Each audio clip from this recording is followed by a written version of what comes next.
नमस्कार दोस्तों, Shri Krishna coaching centre में आप सभी का स्वागत है।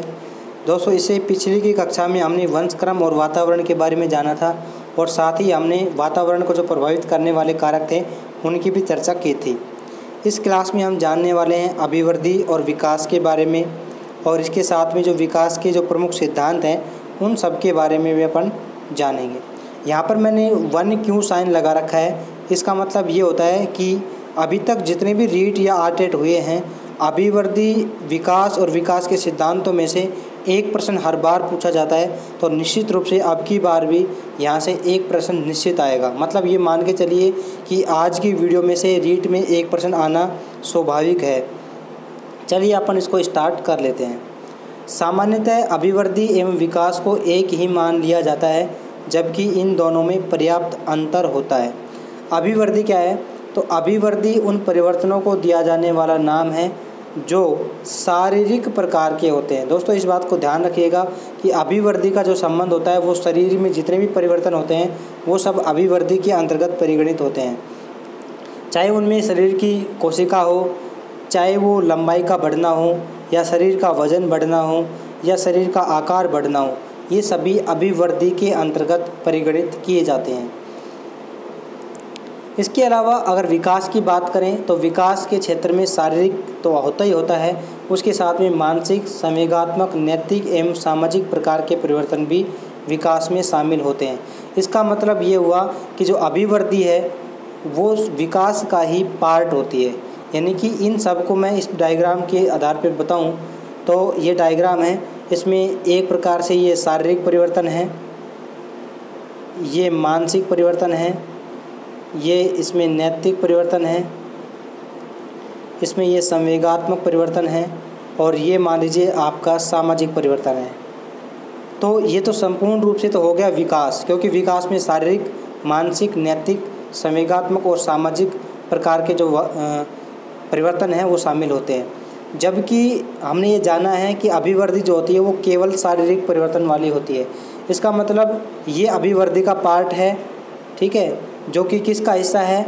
विकास का हिस्सा है। अर्थात हम कह सकते हैं कि अभिवृद्धि विकास का ही हिस्सा होती है, पार्ट होती है। अभिवृद्धि और विकास को हालांकि अपन इनका तुलनात्मक अध्ययन भी करेंगे, लेकिन इससे पहले अपन 1 या 2 परिभाषा देख लेते हैं। हालांकि दोस्तों अभी तक इन परिभाषाओं से प्रश्न नहीं आए हैं, फिर भी अपन देख लेते हैं। फ्रैंक महोदय ने क्या कहा है कि कोशिकीय गुणात्मक वृद्धि ही अभिवृद्धि है। ये किसका कथन है? फ्रैंक का कथन है। श्रीमती विक्टोरिया हरलोक के अनुसार विकास केवल अभिवृद्धि तक ही सीमित नहीं है, बल्कि यह तो परिपक्वता की दिशा में होने वाले परिवर्तनों का प्रगतिशील क्रम है, जिससे बालक में नई नई विशेषताएं एवं योग्यताएं प्रकट होती हैं। ये किसने कहा था? ये कहा था श्रीमती विक्टोरिया हरलोक के द्वारा। अब अपन आगे बात करते हैं। दोस्तों, ये बहुत ही इंपॉर्टेंट कोटेशन है, ये मैंने अंडरलाइन कर रखा है कि अभिवृद्धि और विकास एक दूसरे के होते हैं। क्या होते हैं? पूरक होते हैं। ध्यान दीजिएगा, अभिवृद्धि और विकास एक दूसरे के पूरक होते हैं। अब अपन इसमें अंतर समझ लेते हैं कि अभिवृद्धि और विकास में आखिर अंतर होता क्या है। सबसे पहले अपन बात करते हैं अभिवृद्धि की।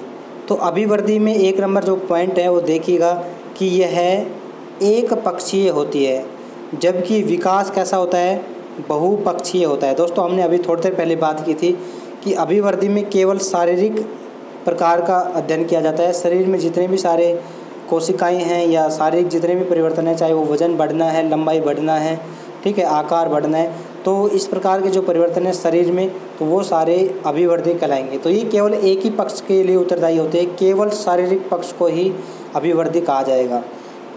लेकिन विकास बहुपक्षीय होता है, क्योंकि विकास में शारीरिक, मानसिक, संवेगात्मक, नैतिक, सामाजिक सभी प्रकार के जो विकास हैं, जो परिवर्तन हैं, वो शामिल होते हैं। अब दूसरा पॉइंट अपन देखते हैं, ये समझ में आ गया होगा शायद। दूसरा देखते हैं कि अभिवृद्धि एक संकुचित अवधारणा है। दोस्तों, अभिवृद्धि संकुचित अवधारणा इसलिए है क्योंकि ये केवल शारीरिक परिवर्तनों में ही परिगणित की जाती है। शारीरिक जो परिवर्तन होते हैं उनमें ही अभिवृद्धि होती है, इसलिए ये एक छोटा कॉन्सेप्ट है, संकुचित अवधारणा है। जबकि विकास एक व्यापक अवधारणा है, क्योंकि विकास में शारीरिक, मानसिक, संवेगात्मक, नैतिक, सामाजिक विभिन्न प्रकार के विकास शामिल होते हैं। अभिवृद्धि जो होती है दोस्तों, वो एक निश्चित समय के बाद में रुक जाती है। जैसे मान लीजिए शरीर का वृद्धि अगर बात करें तो इसमें आकार आएगा अपना, या लंबाई आएगी, या वजन आएगा, ठीक है। ये एक निश्चित समय पर जाकर रुक जाते हैं। लेकिन जो विकास होता है दोस्तों, विकास जो होता है वो जीवन पर्यंत चलता रहता है। इस बात को भी ध्यान रखिए आप थोड़ा सा कि अभिवृद्धि एक छोटा कॉन्सेप्ट है, संकुच अवधारणा है, एक पक्षीय होता है और निश्चित समय के बाद में रुक जाती है। जबकि विकास बहुपक्षीय होता है, व्यापक अवधारणा है और जीवन पर्यंत चलता रहता है। इससे भी महत्वपूर्ण जो कोटेशन आ रहा है वो अगला है कि अभिवृद्धि का मापन संभव है। मान लीजिए लंबाई बढ़ रही है तो अपन ये जान सकते हैं कि कितनी लंबाई बढ़ी है, 2 इंच बढ़ी है, 3 इंच बढ़ी है, ठीक है। अगर उसका वेट बढ़ रहा है, वज़न बढ़ रहा है, तो अपन जान सकते हैं कि 5 किलोग्राम वज़न बढ़ रहा है या 7 किलोग्राम वज़न बढ़ रहा है, अर्थात इनका मापन संभव है अभिवृद्धि का। लेकिन दोस्तों विकास का मापन संभव नहीं है। कैसे नहीं है? आप मान लीजिए कि कोई 2 वर्ष का बच्चा है, ठीक है, उसने 100 वर्ड सीख लिए, 100 वर्ड सीख लिए। अगर वो 10 वर्ष का हो जाता है तो उसका ज्ञान और भी ज़्यादा बढ़ जाता है, उसके डिक्शनरी का विकास हो जाता है। तो अपन ये अंदाज़ा नहीं लगा सकते कि कितना विकास हुआ है, उसको माप नहीं सकते, क्योंकि वो कैसा है, मानसिक विकास है। इसी प्रकार से संवेगात्मक विकास की बात करें तो संवेगों को भी मापा नहीं जा सकता, क्योंकि संवेग आप जानते हैं कि क्षण भंगुर होते हैं, वो थोड़ी देर में ही बदल भी जाते हैं और मतलब परिवर्तित होते रहते हैं। इस प्रकार से संवेगों को जो है मापा नहीं जा सकता। इसी प्रकार से नैतिक विकास जो होता है उसको भी मापा नहीं जा सकता कि आपके सामने तो जो बच्चा है वो आपसे मीठी मीठी बातें करेगा या आपके नैतिक विचार जो है उसके वो प्रकट करेगा, लेकिन जैसे ही आप जाओगे तो आपके बारे में वो कुछ भी कह देगा। समझ रहे हो ना? तो ये आप थोड़ा सा ध्यान रखें, किसी का नैतिक विकास, संवेगात्मक विकास, मानसिक विकास को मापा नहीं जा सकता, अर्थात विकास का मापन संभव नहीं है। दूसरी बात हम ये जानें कि अभिवृद्धि जो होती है वो मात्रात्मक होती है। मात्रात्मक मतलब 5 किलोग्राम वज़न, है ना, 5 किलोग्राम, 3 किलोग्राम, 2 मीटर, 4 किलोमीटर, ये इनकी इकाइयाँ होती है, अर्थात ये इकाइयों में मापे जा सकते हैं, अर्थात ये मात्रात्मक होते हैं। जबकि विकास होता है गुणात्मक और मात्रात्मक दोनों। अब ये विकास गुणात्मक मात्रात्मक दोनों क्यों होता है? क्योंकि मात्रात्मक दोस्तों इसलिए होता है क्योंकि इसमें शारीरिक विकास भी शामिल होता है, और आप ये जानते हैं शारीरिक विकास अभिवृद्धि के अंतर्गत आता है, अर्थात विकास में अभिवृद्धि भी शामिल होती है। तो अभिवृद्धि को क्या किया जा सकता है? मापा जा सकता है, मात्रात्मक रूप से परिगणित किया जा सकता है, ठीक है। और जो संवेग होते हैं, जैसे संवेग है या मानसिक विकास है या नैतिक विकास है, उनमें गुणात्मक परिवर्तन होते हैं। तो इस प्रकार से अभिवृद्धि केवल मात्रात्मक होती है, जबकि विकास मात्रात्मक व गुणात्मक दोनों होता है। इस बात को भी आप थोड़ा सा ध्यान रखें। इसके अलावा अंतिम जो बिंदु है दोस्तों कि अभिवृद्धि की जो दिशा है वो निश्चित नहीं होती है। अभिवृद्धि की दिशा निश्चित नहीं होती है, जबकि विकास की जो दिशा होती है वो निश्चित होती है। विकास हमेशा क्रमिक होता है, इस बात को भी ध्यान रखिएगा। कर्मिक होता है। ये कर्मिक क्यों होता है वो अभी विकास के जो सिद्धांत होंगे उनमें भी पढ़ेंगे अपन, कि जो बच्चा होता है वो प्रारंभ में उठना सीखता है, फिर वो उसके बाद में चलना सीखता है, फिर दौड़ना सीखता है ना। इसी प्रकार से वो क्रमबद्ध तरीके से, चाहे कोई भी बच्चा, आप पूरे विश्व में कोई भी बच्चे का एनालिसिस कर लीजिए, उसका विकास क्रमिक ही होता है। कोई बच्चा आपको ऐसा नहीं दिखेगा कि जैसे ही जन्म हुआ वो तुरंत दौड़ने लग गया, तीसरे स्टेप में पार कर गया। दोस्तों नहीं होता ऐसा। वो पहला घुटनों के बल चलना सीखेगा, उसके बाद में खड़ा होना सीखेगा, पैदल चलेगा, उसके बाद में दौड़ेगा, ठीक है। ये मतलब विकास जो होता है वो कर्मिक होता है, जबकि अभिवृद्धि जो होती है वो कर्मिक नहीं होती है, इसकी दिशा निश्चित नहीं होती है।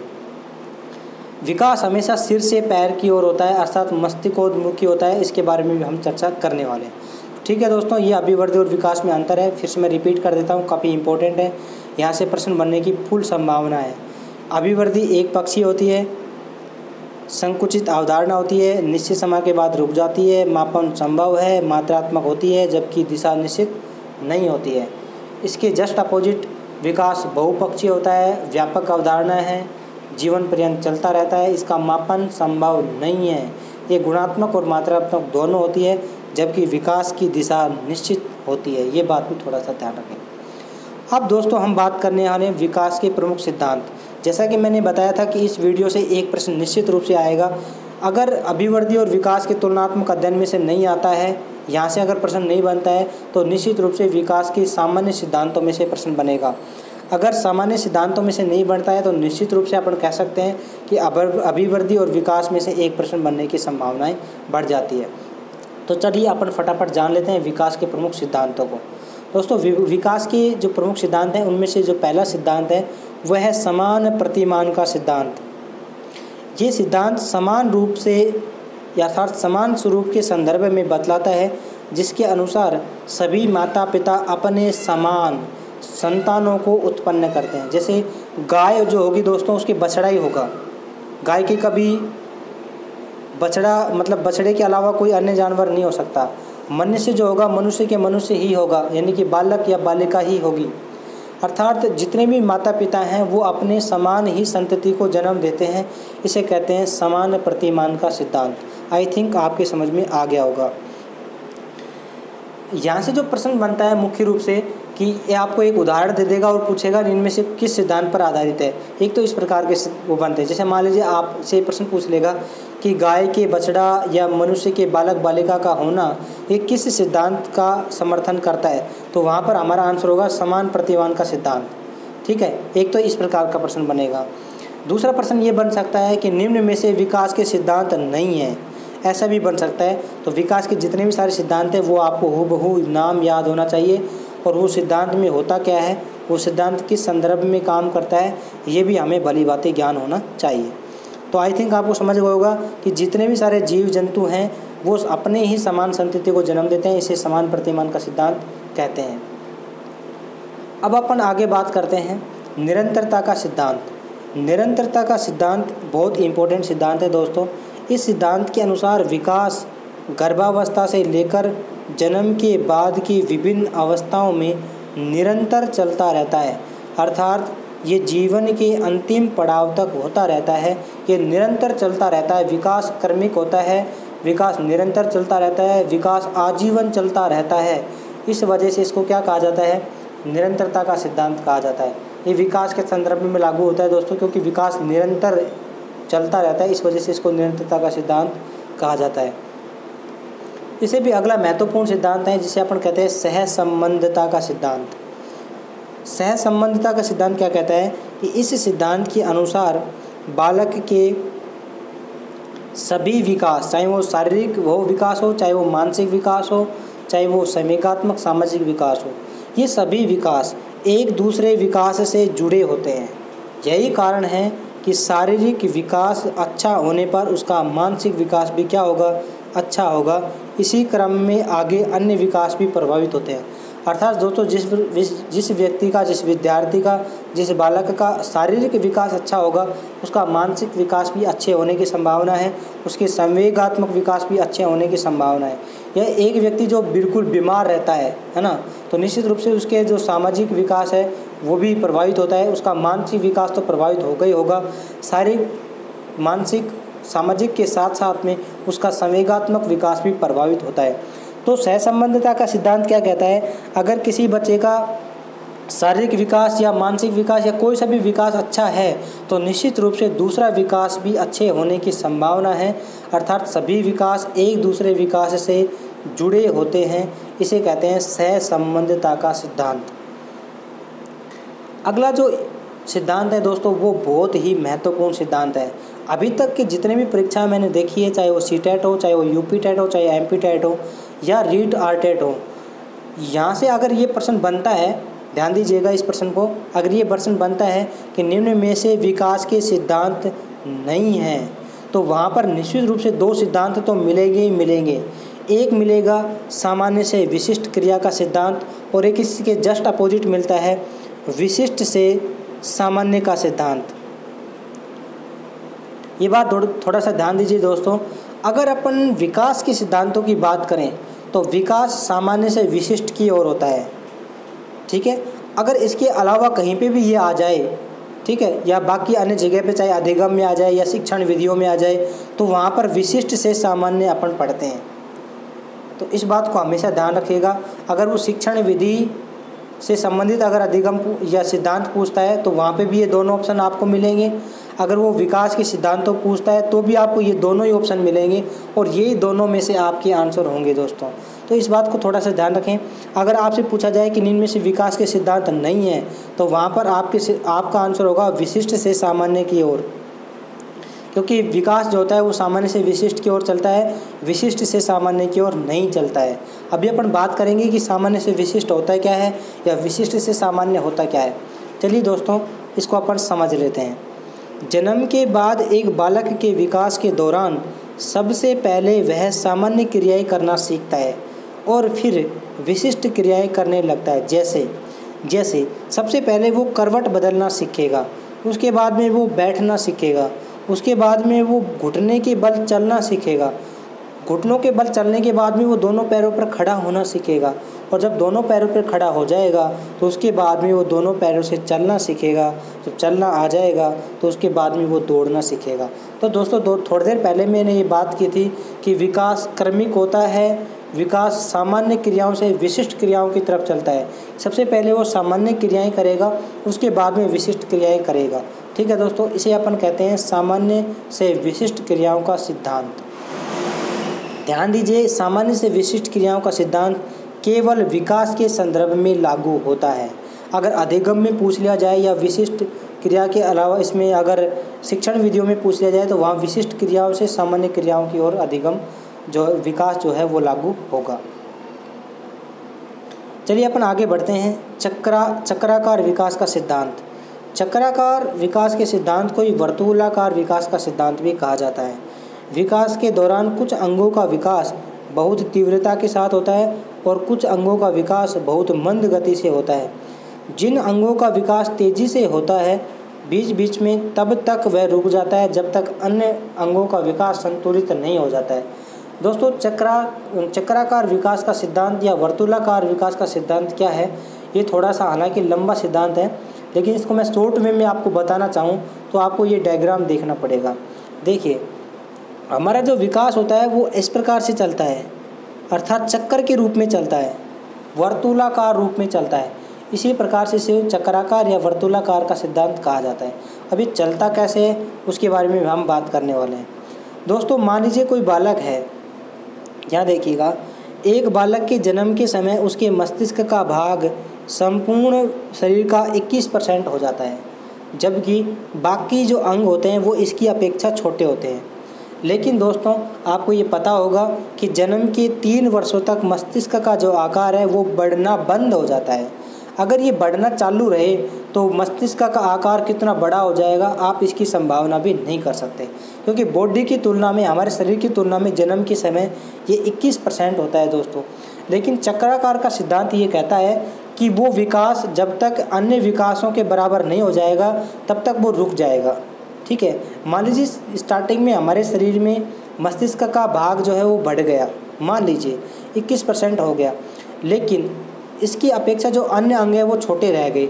लेकिन जब तक ये जो विकास है मस्तिष्क का विकास तब तक रुक जाएगा जब तक अन्य अंग इतने बराबर विकसित नहीं हो जाते या इसके अनुपात में विकसित नहीं हो जाते। जैसे ही अन्य अंग इसके अनुपात में विकसित हो जाते हैं उसके बाद में ये वापस से बढ़ना स्टार्ट हो जाता है। दोस्तों, इसी प्रकार के जो सिद्धांत हैं इसको कहते हैं चक्राकार का सिद्धांत या वर्तुलाकार का सिद्धांत। फिर से देखिएगा कि बालक के जन्म के समय उसके मस्तिष्क का भाग संपूर्ण शरीर का 21% होता है, बल्कि बाकी जो अंग होते हैं इसकी अपेक्षाकृत छोटे होते हैं। लेकिन जन्म के 3 वर्षों तक मस्तिष्क का आकार बढ़ना बंद हो जाता है और अन्य अंगों का जो विकास है वो बढ़ता रहता है। फिर से 3 से 5 वर्ष की उम्र में मस्तिष्क का आकार थोड़ा बढ़ता है एवं 5 से 11 में फिर से रुक जाता है, क्योंकि 5 से 11 में फिर से जो अन्य शरीर है उन शरीर के जो अंग हैं उनमें वृद्धि होती है। यानी जिन अंगों का विकास हो जाता है उनका विकास तब तक रुक जाता है जब तक कि अन्य अंगों का संतुलित विकास नहीं हो जाता है, और जब बाकी अंग संतुलित अवस्था में आ जाते हैं तो फिर से अंग जो हैं वो साथ में वृद्धि करने लगते हैं। इसी को अपन कहते हैं वर्तुलाकार का सिद्धांत या चक्राकार का सिद्धांत। ठीक है दोस्तों, अब अपन बढ़ते हैं आगे और पढ़ते हैं निश्चित क्रम का सिद्धांत। ये अपन पढ़